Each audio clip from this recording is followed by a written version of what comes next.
What's up guys? Today I'm going to be showing you a breakdown of my last trading week. Now all of these trades I took on my own accounts and also I called them out as signals too. So let's get straight into it. On Monday I didn't actually find a trade both for the New York session or the London session, so I just didn't have a trade today. That's no problem, we move on to the next day. On Tuesday I actually took a loss on GBP USD. I tried to catch a sell in the London session and it just didn't work out in my favor, but that's okay, we move on to the next day, because on the next day, which was Wednesday, I caught a 1 to 4 risk to reward trade on Euro USD. Of course, this was also placed as a signal, so I'm going to show you the analysis of this trade right now. The 4 hour, what we noticed yesterday was that price had come up, made a higher low, higher high, then did a bearish break to the downside. After that, a deep retracement, another bearish break. And even though it mitigated this 4-hour point of interest, we noticed that we had bearish order flow, at least on the internal structure. So what would happen from this low is either we're going to see price make a lower high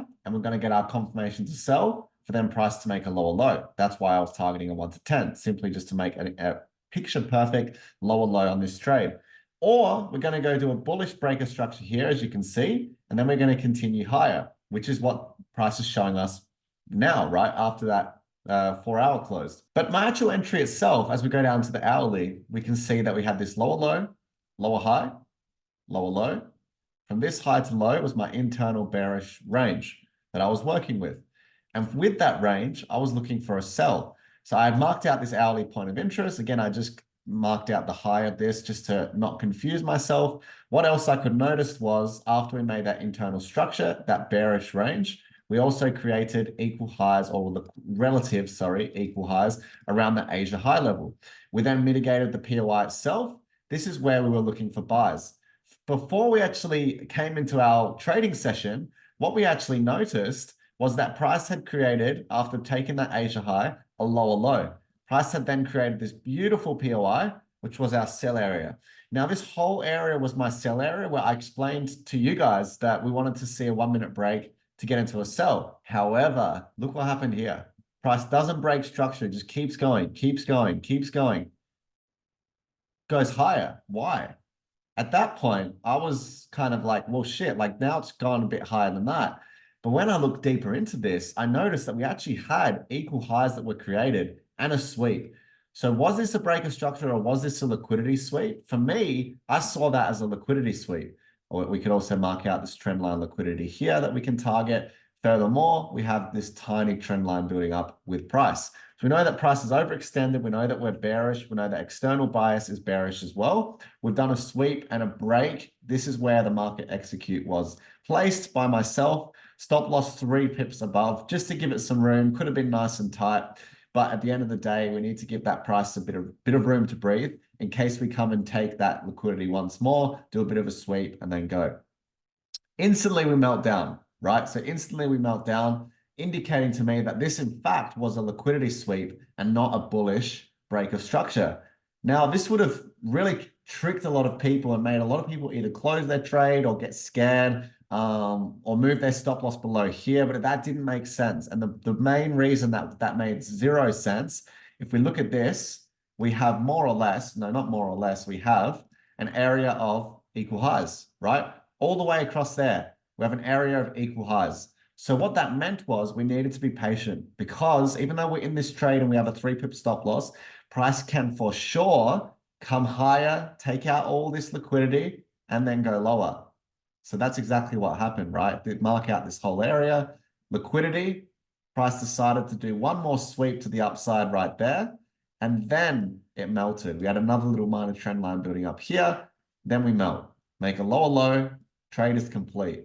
Now that was only target 1 for me, so I was actually looking for a 1 to 10, as like I explained. It hit target 1, so I did not close anything until price made a lower low. After price made a lower low, my confidence increased that price was going to continue lower. But of course, price is going to do exactly what it wants to all of the time. Price ended up going higher. So as you can see, we kind of took Asia high, made a lower low, then we made a higher high, then we made a lower low, and then we made a higher high. Really, really confusing price action, but that's totally fine. This could have easily been a 1 to 10 and hit that final target. However, It just wasn't meant to be. But of course, we secured some money on that trade as we always do. So as you can see, beautiful trade on Euro USD, and that brings us to the next day, which is Thursday. Another day, another opportunity. But Thursday brought some losses, and actually it was 2 losses that I took in the New York session, both for -1R. Now on that 1 to 4 trade, I actually secured 3R myself, and on the losses, of course, I got hit with a -1R. So at this point in the week, we've had a 1 to 4 trade and we've had 3 losses. So I'm actually having a break-even week. That brings us to the last day of the week, which is Friday. Now on Friday, I was very patient. I was looking for opportunities in the London Open. I didn't quite get it. Therefore, now I had to wait for the New York session to start. Last session of the week. Let's see what happens. If there's a trade, great. If not, we've had a break-even week, and that's fine too. But actually New York session started, and that brought a very nice opportunity to catch a sell. I'm going to take you through the breakdown here. It was a beautiful trade which I caught a 1 to 6 on GBP USD. Once we step down to the 4-hour, we can see that we have a big 4-hour push from this low to high. We start to retrace low, lower high, lower low. Great. We mitigate a 4-hourly point of interest after breaking structure to the downside. So 2 things can happen here. Price can continue higher and make a higher high, coming for this high in the liquidity, or based on still being bearish, you could make a lower high and then a lower low, continuing with its momentum, coming for a next POI, wherever they might be. As we go down to the hourly here, we can see this is what led us into our trade. This was a New York session trade.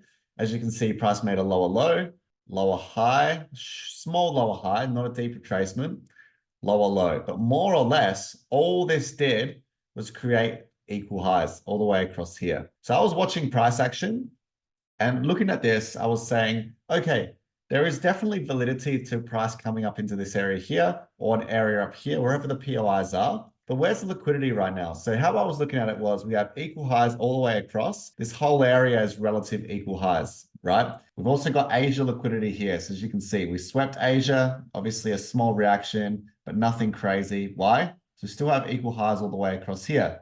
Then we go and sweep that. Now we're looking very, very good. So we did have a bullish internal break here and here. However, based on the bearish liquidity taken, we can look to continue with our external bias, which is bearish. Targets for this, we have relative equal lows down here. We also have a small trend line build up here too. 1, 2, potential third touch that we can target for ourselves.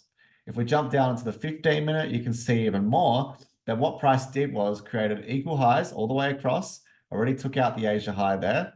Come down, broke structure to the upside, and then after taking all this liquidity out, did a bearish break of structure. So that bearish break confirmed to us that after that liquidity had been taken, price now wants to continue in that bearish momentum. Of course, we could have just targeted the Asia low and this low equal lows here for a 1 to 5.8, but I was targeting all the way down here for a 1 to 6.5 because the way I saw it was that price has a high chance of going down to lower points of interest and definitely taking this one out and going to a lower one from there.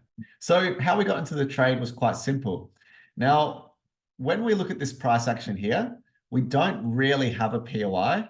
I marked out this area as the high of the top of that 1 minute push. This is the high of the range, but it was, in my opinion, it was still a bit risky to just have a limit set there because price could have just gone and whipped up higher and maybe then gone lower. But based on our 15 range being from this high to this low, we can have our bias that price wants to go lower. So what we have to do then in these situations is look for anything that you can use as an extra confluence. For me, it was 1, 2, potential third touch. So I was watching price action. Again, it's just stepping up at this point, stepping up, stepping up. Again, look at that. It reacted off that last area, which maybe would have enticed a lot of people to get in, but it's too early because what I need is that extra confluence because of how messy this price action is. I need to see that. So what happened here was I was on the 15-second actually. So you'll see that we had this push up, taking out the liquidity, break of structure, market execute. Now, the limit itself, I believe, got slipped a tiny bit. The entry itself got slipped a tiny bit to here, and then it started to roll over. You can also see that on the underside, we have a trend line build up here. We got 1, potential 2-ish, 3, 4. That's what I was being aggressive on that. Didn't need to wait for a break of structure. market execute like I do. 4 pips stop, I think it was, or 5 pips stop loss. And then we are in that trade. Of course, definitely could have been more aggressive. 4 pips. This is super aggressive. I wouldn't recommend to do that. Even 3 pips is not a wrong stop loss. I just wanted to cover all of this because we know how price action likes to move. It likes to wick around often, right? There's nothing stopping price from doing something like this, taking out this high, and then just going on a run down, right? To take out all our liquidity. We want to make sure that we can avoid that by having our stop loss in a place that gives our trades a bit of room. We're definitely seeing that price action's changing. We're not getting the typical break of structure limit set. These early entries is pretty much where I'm kind of leaning into now. Market executions, no limits. And they're working really well. As you can see, we're in it straight away. We're starting to roll over to the downside. And we start to really take off. So from there, I was at break even. I wasn't touching this. Again, I wanted to try and hold full size, but again, I'm not going to be silly as well. Like if price action's showing me it's going to reverse, then I will take my partials out. So at this point here, I was still at break even. At this point here, I decided to, you know what, this is very messy. This can go either way. I'm going to close out some partials here. So I closed out 50%. It was around a 1 to 3 at the time. Price then melted and took this trend line out. So I decided, okay, I will take another 15% off. So I took some more partials. I then see price come down. And because we know the Asian high and low holds so much weight, I then took off everything except for 20%. So 20% remained just to see if it would go that full 1 to 6.5. But I was going to bed. It was like 11 p.m. for me. And price was, this is London time, I believe.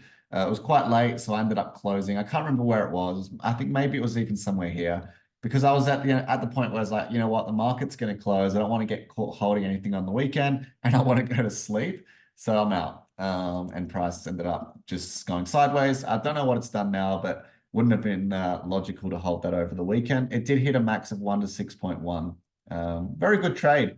Didn't really didn't play any games with the move. It just kind of just stepped down, right? That's what we want to see. Easy to manage, easy to take partials. Overall, a very good trade. So as you can see, beautiful trade that was caught there. This brought my week up into a positive 4R. So as you can see, it's all about risk to reward in this game. You're going to have some losses, you're going to have some wins.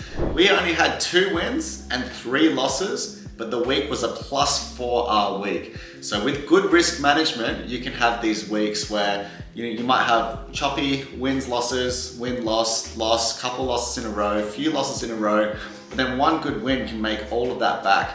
And in this case, I had 3 losses and 1 win, giving me a break-even week, and then a win to finish the week on the last session of the week, which is a Friday, after some big US news as well, when most traders would have probably called it a week. I said, hang on, there might be an opportunity here, and I managed to catch a 1 to 6 trade. The trade maxed out at a 1 to 6.1 as you saw, but overall it was a very, very good week. Look, it's not a 20, 30R week like some people can claim to show, but it is a very good week trading. It's a consistent week. It's a realistic week. I think that's the most important thing. This is realistic results, what you can expect if you're trading with my strategy and my plan. So I do call these trades out as signals, every single one. Actually, I do place on my own accounts too. Managed to secure a payout last week, have one pending this week. And as you can see, the RR always works in my favor. If you do want to learn how to actually take these trades for yourself, then you can join Academy X. The link will be in the description below.